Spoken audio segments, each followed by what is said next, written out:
This is the EWN Podcast Network.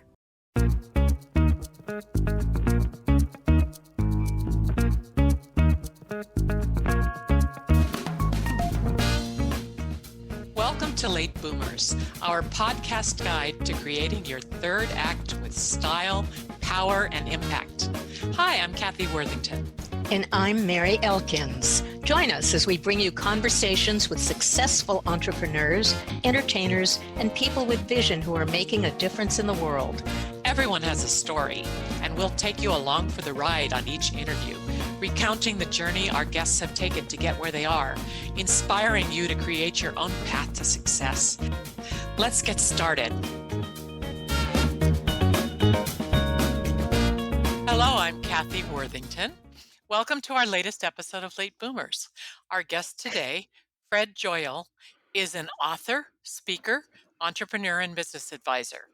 Along with a lucrative career in advertising and marketing, he co-founded the most successful dentist referral service in the country, 1-800-DENTIST.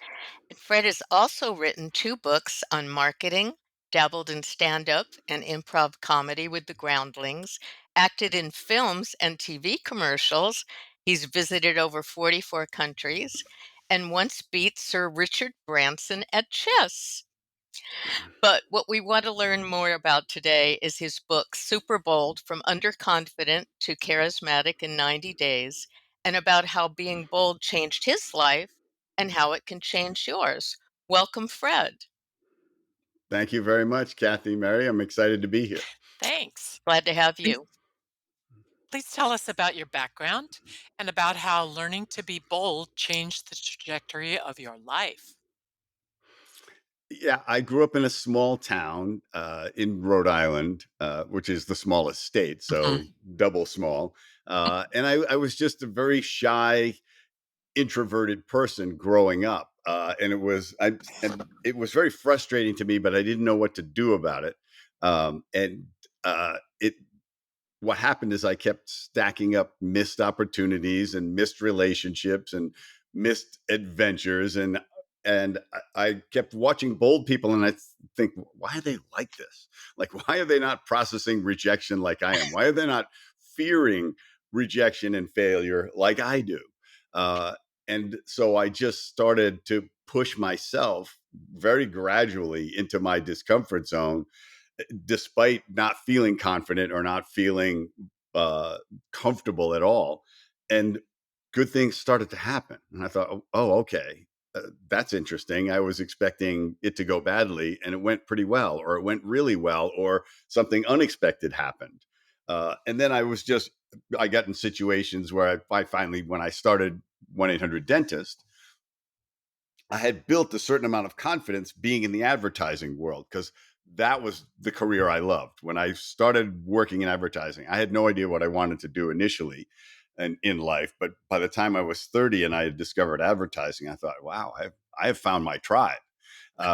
And so ended up starting 1-800-DENTIST, and I just had to be bold. I had to go door to door to get dentists to join. We had to make constant high risk decisions to build a business. And then I just kept working on it and getting the positive feedback loop from being bolder and bolder and bolder, to the point where when I tell people that I was that person, they don't believe me, because I can walk on stage and comfortably talk to 5,000 people. I can meet anybody I want to meet. I'll walk right up to them and talk to them. That was absolutely not me. And so what I realized, and I try to help people see, is that you're not shy. You just behave in a shy way in certain situations. Labeling yourself as an introvert is building a cage around your life. Exactly. So why not unlock it? It unlocks from the inside. Yeah. Is the point. Love that. Yeah. Well, why did you decide to write your book, Superbold, From Underconfident to Charismatic in 90 Days? It started with a a workshop that a friend of mine did. He does it in LA, and he does it for high school kids, and it's basically teaching them life skills. Oh, And he brings in his friends, and who are many of them who are very successful, and to speak to these kids and tell them what they've learned in life and how they can leverage themselves much earlier. hmm, And so I put together a talk on why boldness is a superpower. oh, And I talked about how impactful it could be. And then so they all said, yeah, that's great. How? Hmm. How do we do this? Because I had talked about some ways that I had done it. And I realized I had to write the book. I had to simplify and systematize what I had done so that somebody could learn it much faster from wherever they were. And so I created a thing called the Pride Method, which is a 5-step approach to building your boldness muscle. And I want people to think about it just like exercise, that you want to build your boldness muscle when it doesn't matter, so that in those times when it does matter, you act instead of hesitate. It's all based on hesitation. That's why we're missing opportunities. I It's agree. not, we've all been yeah, there. and I, yeah, I, because the window closes while we overthink it. The bold right. person doesn't overthink it. The bold person goes to see what, jumps in and sees what happened. This could turn out well. That is the way they look at it, Hmm. and that's all they need to know. And I wanted to And if it ask you, turns out badly, the great secret that it took me so long to learn is that trying and failing feels way better than not trying, Mm, yeah, because not trying yeah, gnaws at you forever. yeah, how would you Trying and true. failing is like, I can do that better next time. Yeah, and how would true. you define boldness? And I think uh, you have said you can learn it, but what yeah, holds people back from becoming bold? Just that hesitation factor?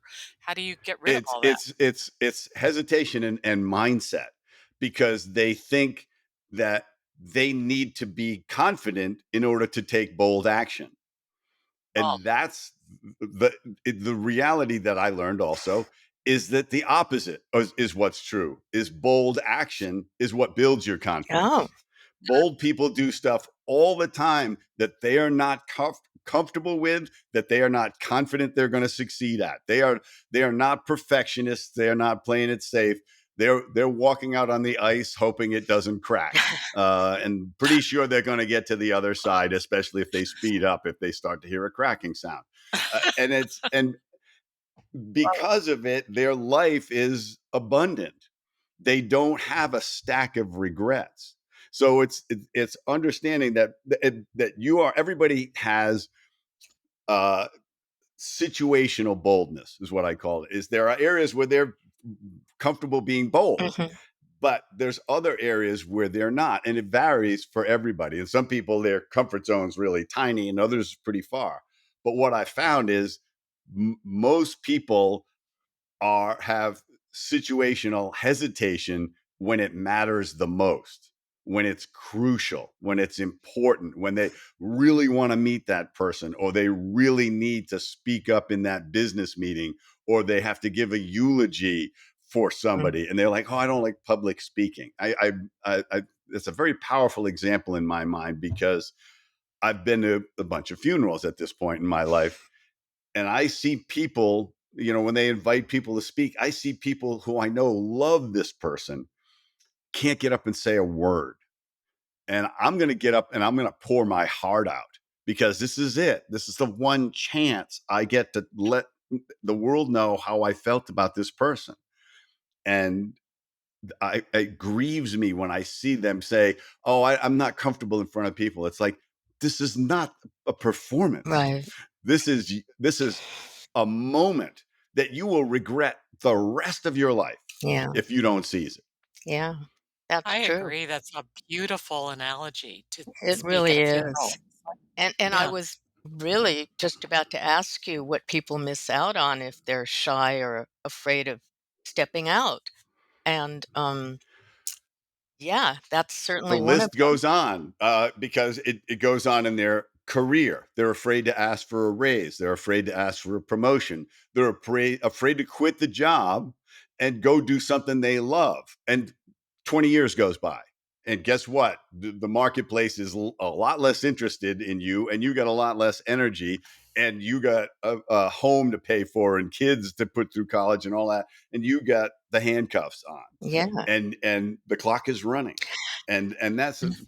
we all pretend that the clock isn't running, and We if we believe it's running, we believe it's going to keep running for another 40 or 50 years, no matter what age we are.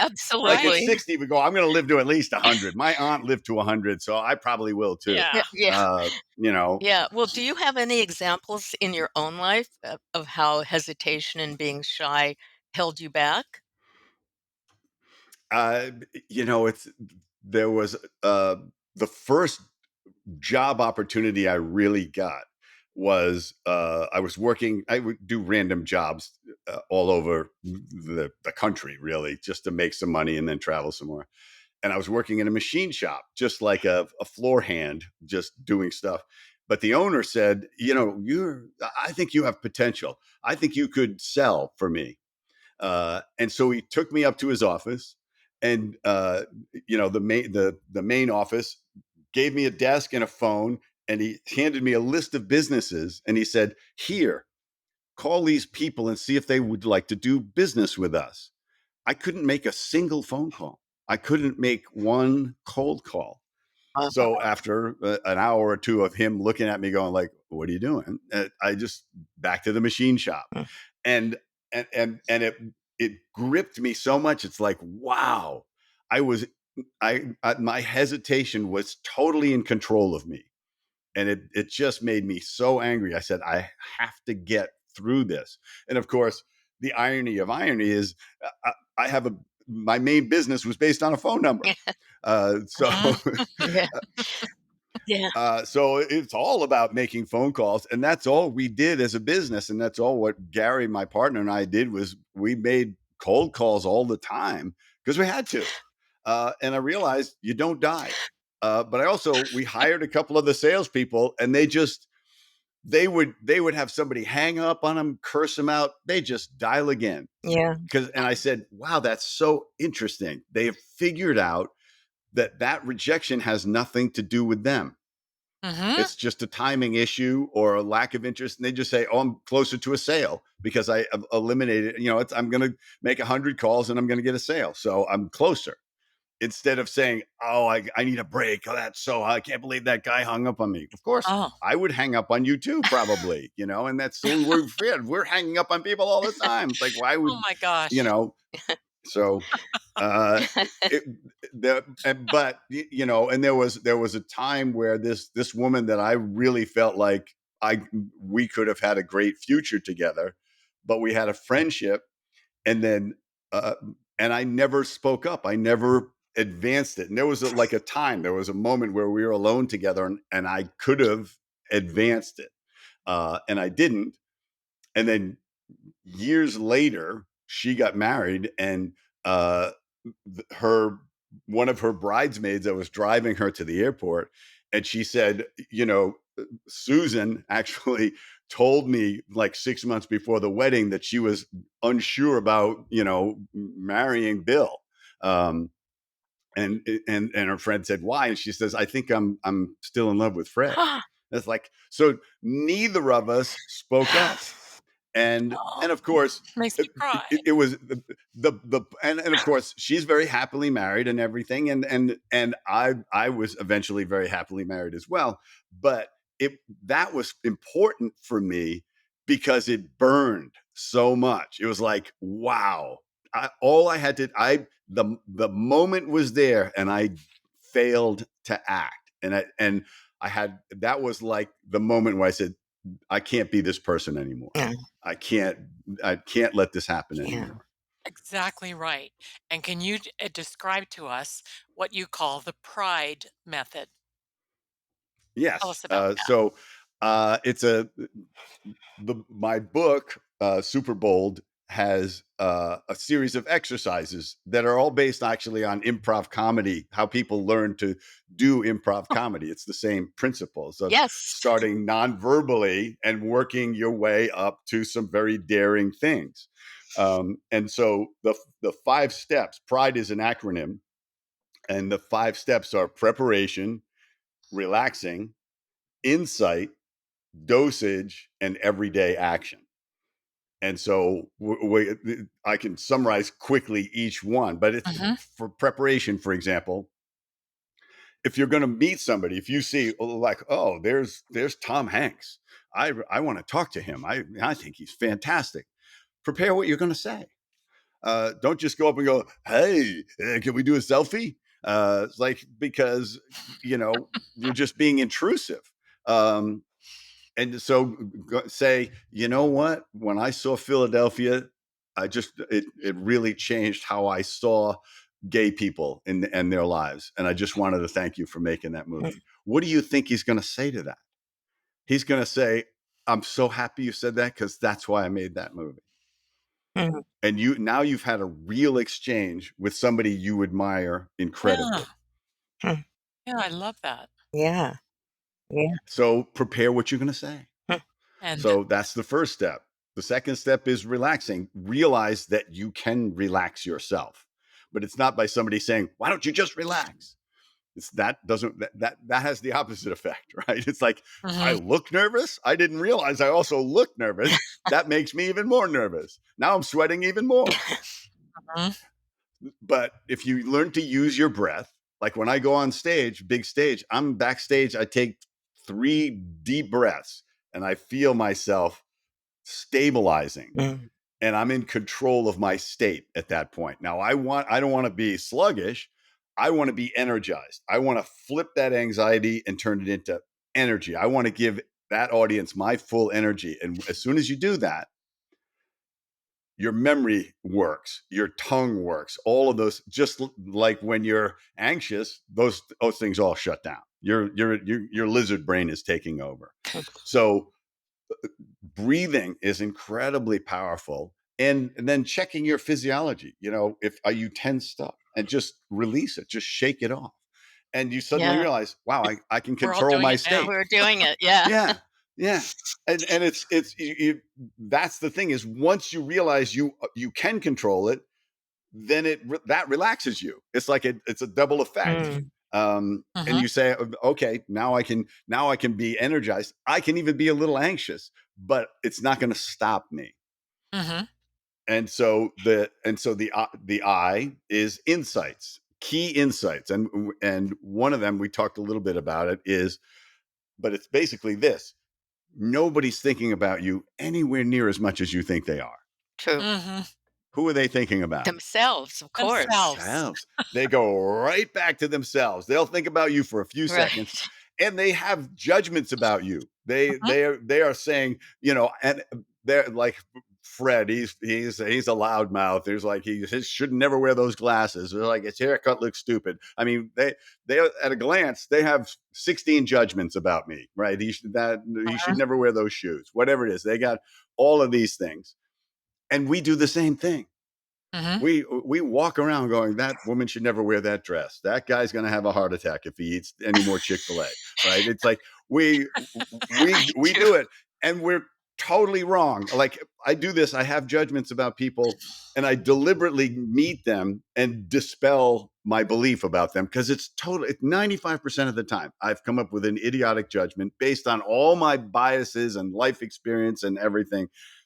When you realize that they're doing what you're doing and we're both wrong, then bold people have a handful of people whose opinions matter to them. Mhm. And the rest, they say, those people's opinions are none of my business. Mm. Because that's where the hesitation comes from. Oh, they're all going to laugh at me. Oh, it's going to be embarrassing. And when they say they're all going to laugh at me, I say, all of them? And do you know them? And why do you care? And so It's so that true when you because can, the most yeah, I'm powerful sorry. people, that I've heard speak, they always say that. They say, "Other people's opinions are none of your business. You don't even need to know them. You don't care That's about right. them. Who cares?" I'm Yeah, glad you and brought that up. and It's hard to shut it public out, speaking though. for oh, no, it's because fitting in is incredibly primal as a need, okay? Because remember, we're not that far from the African plain in a lot of these drivers that still exist in our minds. And if you stood out and got kicked out of the tribe, you're dead. Mm, All right. Something's going to eat you, or another tribe's going to kill you or enslave you. true. And so you fit in. We have an intense drive to fit in. And you have to consciously say, what am I trying to, why am I letting somebody else decide the path of my life, what I'm capable of, what I get to enjoy, who I get to be? Why am I letting, because if you're not deciding it, somebody else is deciding it, Ah, and they're happy to do it. that is It could powerful. be the religion, could be, like anybody. They've got a plan for you, and it works for them. That is very Mhm. powerful. And what And about the remind us what is the D? yeah. The D is dosage. Oh, And again, going back to the improv principle, you control the intensity of this venture into your discomfort zone so you don't overwhelm yourself. I mean, if you're trying to be good at public speaking, don't start by speaking to 1,000 people on a topic you're unfamiliar with. Yeah. Uh, Start at Toastmasters, where everybody's completely supportive and they will make adjustments, but in the kindest possible way. And then you just keep getting on a bigger and bigger stage, because everybody has a tipping point. They're like, oh, I'm very comfortable with 5 people, but if it's 20, I melt down. It's like, that makes no sense, right? And we know it makes no sense, but there's this reaction because we haven't controlled the dosage of the Mm, experience. Just like building a muscle, you have to strain the muscle, but you can't overwhelm it. mm. Because if you don't strain it, you don't get strong. If you overwhelm it, you injure yourself, and you're back to not exercising again. So mhm, Great same point. principle. Yeah. Yeah. So you do these constant ventures into your discomfort zone, and that's where the E is: everyday action. Mm, Do something bold every day, because then what the amazing thing happens, whatever you're trying to do, everyday action is an amazing key to it, because your brain says, I guess this is who we are, I guess this is what we do. mhm. And you don't have to decide whether you're going to do it or not. I tell people, this is like, if how many times a year would you exercise if you only did it when you felt like doing it? It's like somewhere between 1 and 2 times a year. yeah. So you have to say, I'm just gonna do it. I need to move every day, or I'm going to get bigger and feel more lethargic, and actually just and not live a happy life, because I got no endorphins going on. Yeah. Great. So it's that same thing of like, if they said, if you played piano 18 minutes a day in a year, you would be better than 99% of the people who play piano, just by doing it 18 minutes a day. And who doesn't waste 18 minutes? That's Uh, right. Oh, just look if at you your have Instagram. Instagram on your The phone, Yeah. Instagram. right, Unless you do it you wrong every waste more than time. 18 minutes. S Yeah. Well, So I guarantee you, social media is taking more than 18 oh, minutes of your Oh, day. tell me about it. yeah. So, can you give us some more tips on what people can do in their daily lives? Like to become bolder, perhaps like asking for a raise, or like you had that situation with your lady friend. What about meeting someone special? And I also have to ask you, what if you do go up to them and you want to meet them, but you become tongue-tied? What happens? It's because you didn't prepare. In my book, I also talk about how you meet people. There's a technique for making somebody feel like the most important person in the room, and it's basically that you focus completely on them in that moment. You don't look around, you don't look down, you focus on them, and you are interested in them without any agenda whatsoever, except to be curious about them Mhm. and to respond to what they say. And the number one thing that people fail at when they meet somebody else is they'll say, "Hey, how you doing? How's your day?" And they'll say, "Oh, I did this and this, and then I came out and had a flat tire." And they immediately come back with their own flat tire story. Yeah. Yeah. Instead, this 3 key words: tell me more. Mm. Tell me more about wait a minute. I need to hear how you solved that. The flat sounds like the terrible place to get a flat. And suddenly, I mean, I've been in places where I've met 20 people in a room in the course of the event. They think I'm fascinating. I've told them nothing about myself. I have just been curious about them. Mm-hmm. 3 words. They're like introducing me to people. And the key really, this comes down to this other concept of charisma, because my book is about from underconfident to charismatic. So what is charisma? Charisma is you project that you belong wherever you are. You may not even be comfortable there, but you're projecting that you are.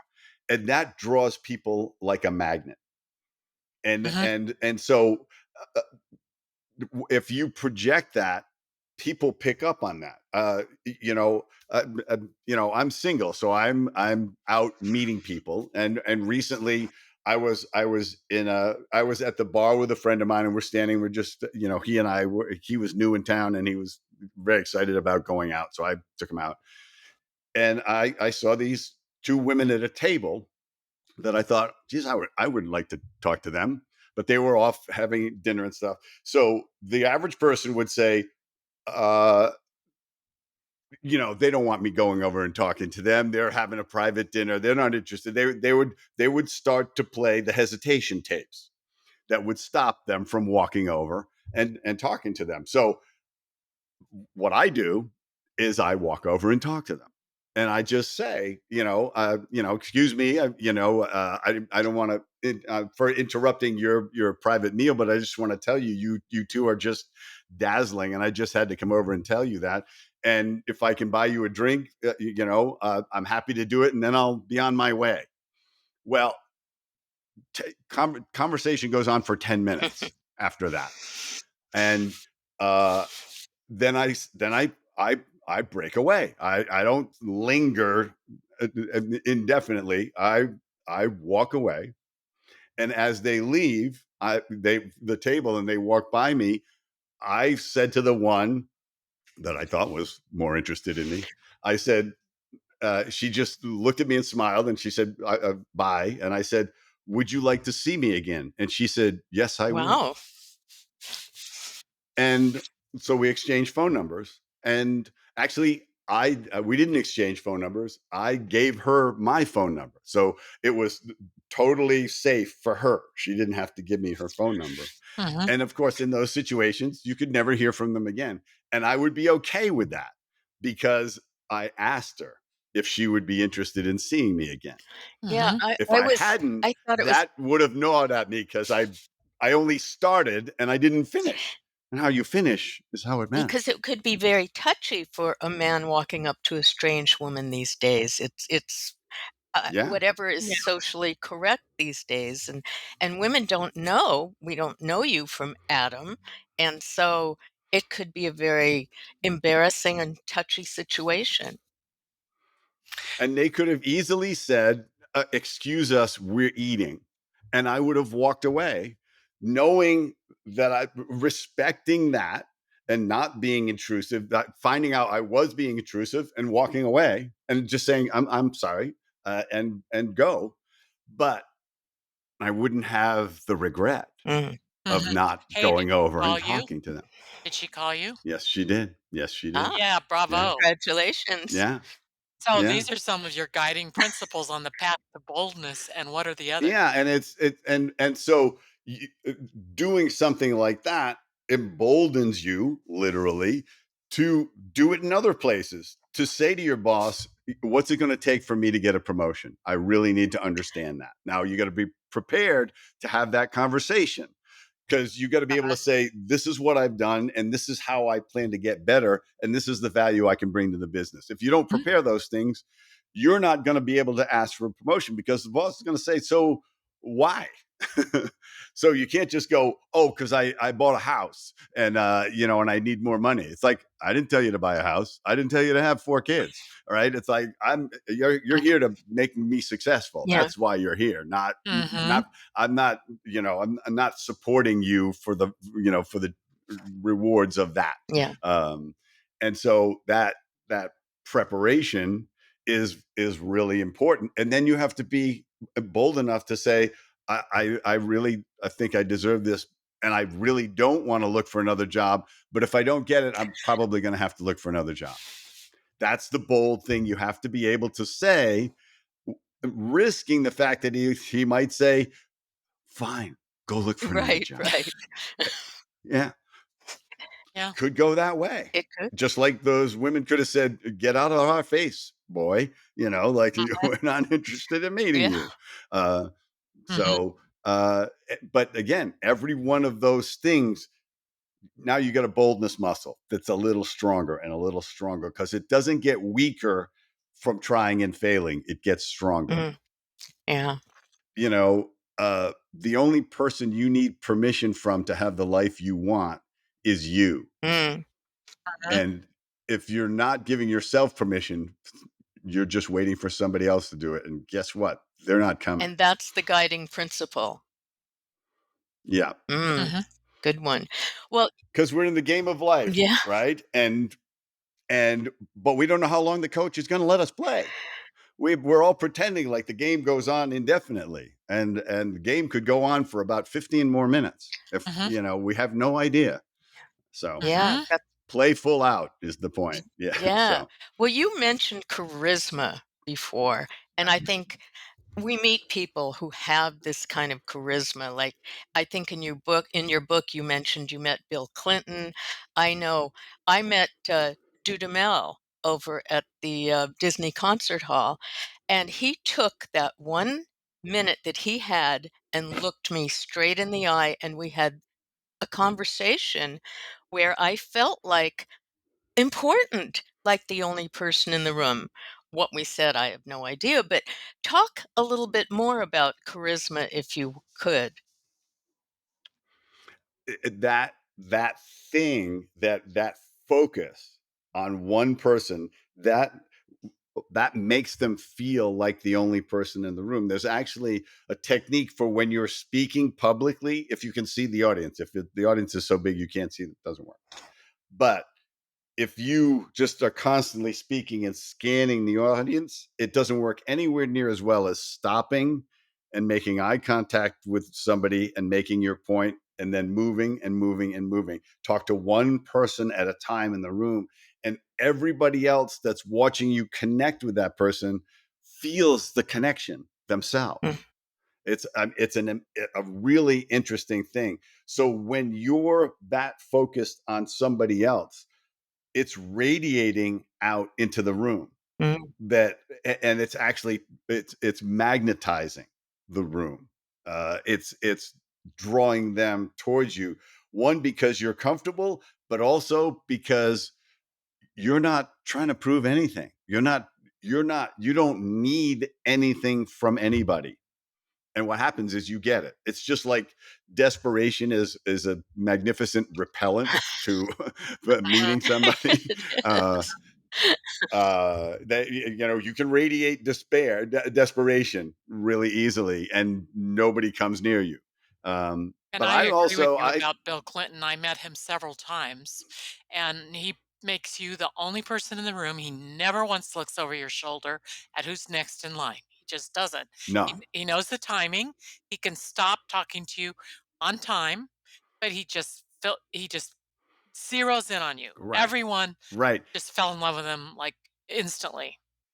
Yeah, anybody I watched them. I think you probably saw a similar thing. I watched them do it with 200 people in a row, Yeah. and I Mhm. thought, and Yeah. that was when I really got it. It was like, wow, Mhm. he can do it, and stop, and he doesn't break away before he finishes. He completes it before he breaks away, because a Mhm. lot of people go, well, oh, and they're doing the walk away goodbye. he Yeah, he would say, I even did he that would with have my it. daughter Right. when she was a teenager. I introduced my Yeah, daughter, and she was just, like, fascinated with him because of the way he did that yeah. with her. But, And I was gonna say it another person I saw do it really recently. I went to a Broadway show with Hugh Jackman, and he's in character doing the Music Man and playing this part, But because of the way the show's blocked, a lot of times he's singing straight out to the audience. But he doesn't sing to the floodlights. I could see that he was looking at the people one at a time in the audience because I was close enough that I could track where he was looking. Mm. And I could really see him doing that while he's in character, while he's doing a song. Everybody goes out of that show madly in love with him. They can't resist him because of that. I think the eye contact thing, Yeah. when you're talking about a large Yeah. Great crowd. point. I saw it. I saw it twice. Oh, It was breathtaking. You Great know, point. good seats both times, but yes, it was that powerful a hmm performance. But yeah, he has an incredible stage presence because hmm when he wants to connect with you, he does. If he gives a glance to the audience, we all suddenly feel the audience, Mm. feel the performance as an audience in a very connected way. It's just hmm but uh, that's stage presence, and that's you can imagine how charismatic he is. I mean, Oh, I hung out at the stage door for him to come out just to watch him do that thing, and he did it with a whole bunch of people who were out waiting just to meet him and yeah, signing, once having him Yeah. sign playbill. my friend Larry and I had seen him in his one-man show one time, and across the street was Sardi's, and we went up in the bar, and we could watch him. We waited for him to come out, but from the bar, watching him out the window and just the body language, how he worked with everybody in the crowd that day, we were just blown away. He's Yeah, it's really a skill that you really would yeah, have to practice, A lot of right? celebrities, and a it's lot of actors and Broadway talent have that quality. That's Yeah, why that's they how yeah they are got where it. they because are. you have to have it's star power, It is. really, but they've developed it. They've developed a way to draw the audience into their performance. Now, some of them were gifted. They were just that way. But the rest of us are not. But Mhm. to believe that you can't learn it is the problem because you trap yourself into this limiting belief that I can't be that. And then the worst thing that they do is I don't want to be that. Mhm. So they become a critic instead and they hypercritical. It's like, look at that Hugh Jackman. He's such a phony up there. Like it's like he's just, and they've got this whole thing that they have to play in their head. Why? Because they want to be Hugh Jackman, Yeah. but they don't believe they can be, and they don't believe they could approximate that in their own lives. So they take comfort in being an armchair critic Yeah. of somebody. And Yeah. it's like, I'm not interested in what the critic has to say. I want somebody who's out there swinging and digging and fighting. Mhm. I'll listen to him. I'll listen to her. But Right. Yeah. somebody jeering from the cheap seats, I could care less. Right. If somebody comes up after my lecture and says like you're that was a bunch of gibberish, that was a bunch of nonsense. Nobody could do what you're doing. I'd say I'm sorry that you feel that way. Yeah. But Well, they're in your making book themselves feel good by telling me that I'm a phony. So in your book, you talk about creating a dream list of what we want to achieve in our lives and what's on our bucket list. And what is on your bucket list, we want to ask. it's amazing how your it just expands and expands. My main mission in life is to uh, challenge and support everyone I come into contact with to chase their dreams more boldly. Mm. I want them to chase their dreams, but I want them to do it more boldly than they're doing now. But I don't want them to sit back and think they've got nothing but time. So I'm going to support them in it, but I'm going to challenge them in it. And so my my bucket list is to get in front of as many people as possible, to have as many people read my book as possible, to do another book that is aimed at college kids, at high school kids, at divorced women, at salespeople, just saying this: you want to cultivate boldness. This is how you do it. I wish I knew this when I was talking to the high school kids. I said, I'm telling you what I wish I knew at your age or 30. Right. So Mhm. the sooner you learn it, the more amazing your life is going to be. Yeah, it's a continuous learning process, isn't it? I have to ask you this, talking a little bit back about charisma. You beat Richard Branson at chess. So How does boldness help you win the game of chess? Or does the game of chess help you learn to be bold? Well, it's a classic boldness story because I was on Necker Island, which is an island he owns, and he rents it out to business people. And I was with a group of business people, and sometimes he's there and sometimes he's not. He doesn't, it's not part of the deal. When you rent the island, you get Richard. Right? So he comes over if he thinks he's going to like people because he lives on another island. And so I ruptured my Achilles tendon playing tennis. Oh, Oh no. Like the first day I was there. oof. And so I'm sitting there watching people play tennis. I've talked to a surgeon. He says, look, there's no reason to fly home. It's not going to heal itself. I'll fix it in 5 days when you get home. And so I immobilized basically. And Richard has heard about this and he comes over to me and he just says, oh, this is such a bother that this has happened to you. Do you happen to play chess? Now, the correct answer is I haven't played chess in 40 years. Yeah. But the But bold answer is, oh, yeah, I Yes. play chess. yeah. Yeah, the bold answer Because is definitely yes. what's the self-talk is he's going to beat me in 4 Okay. moves. It's going to be humiliating. And I'm going to have said, I play chess. And he's going to say, this is you playing chess? Are you sure you're not playing checkers? It's like all of this stuff you can play in your head. My boldness muscle is so strong. I just said yes. So he calls somebody over with a chessboard and we start playing. And because I'm remembering how to play now, I played a bunch when I was younger, but I was never a chess master or anything remotely like that. But I'm playing such an unorthodox game because I'm still figuring out what I'm trying to do. He can't figure out what I'm doing. And Mm. it's like because like I'm not doing anything predictable or strategic or anything. And then all of a sudden I just said, actually, that's check, Richard. Um, and then I said, but really it's checkmate because there was no way out of it.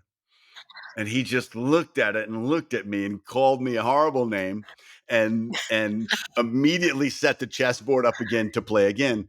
And then we talked while we played, but I know how to talk to celebrities. I treat them like a normal person and I don't interview them. And all he's got is people who want to interview him or get him to donate money or give him business advice. And, Yeah. they're gimme. They're all looking for something from him. And he and I were talking politics. We're talking sports. And we're talking chess. And he's verbally abusing me because I'm moving too slowly. But for the rest of the week, we would be at a table of 30 people. And if he was there, he would say, sit across from me. And other people are saying, "Why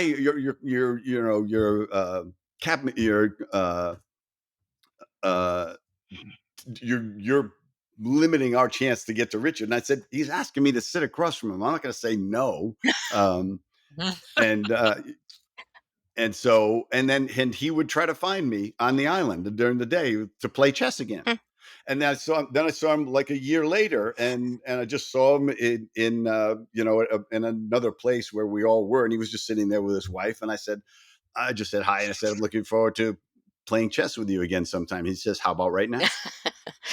So so it's like, but it was all because one, I was willing to boldly say, yeah, I'm willing to embarrass myself playing chess with you, and then just treating him like stop having an agenda to my conversation. Mm. So Also, I'm many sure he people, thought it Yeah. was very bold of you to beat him.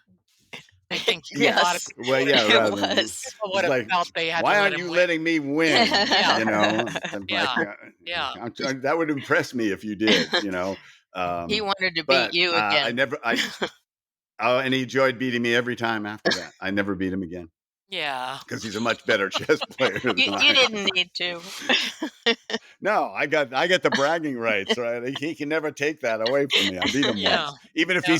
he can even say I let him win. It's like I'm just going to brag that you let me win at chess. I'll take that. Yeah. So Okay, cool. yeah, yeah. Fred, what would you like our audience to have as a takeaway today?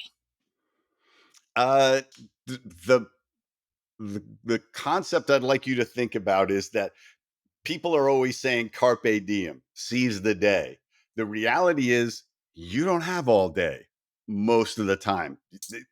So carpe momentum, seize the moments, because the window closes so fast on the most precious experiences, the most precious opportunities, the most crucial actions that you can either make to transform the direction of your life or to have the most gratifying, fulfilling life, or you can stack a regret, because that's what boldness is. It's the difference very often between success and failure, and it's between love and loneliness, and between regret and fulfillment.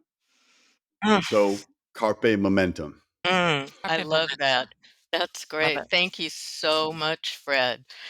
Our guest today My pleasure. Our guest today on Late Boomers has been Fred Joyal, author of Superbold, From Underconfident to Charismatic in 90 Days, and co-founder of 1-800-DENTIST.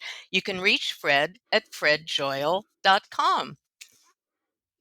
And we want to remind our listeners to watch us on our new YouTube channel, Late Boomers Podcast, and to follow us on Instagram at Late Boomers and at I am Kathy Worthington and at I am Mary Elkins, and to write to us at our website, lateboomers.biz, B-I-Z.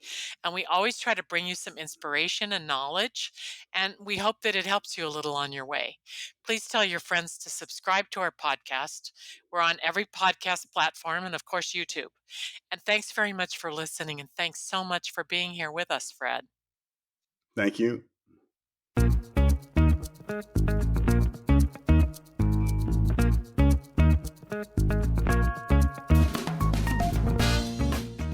Thank you for joining us on Late Boomers, the podcast that is your guide to creating a third act with style, power, and impact.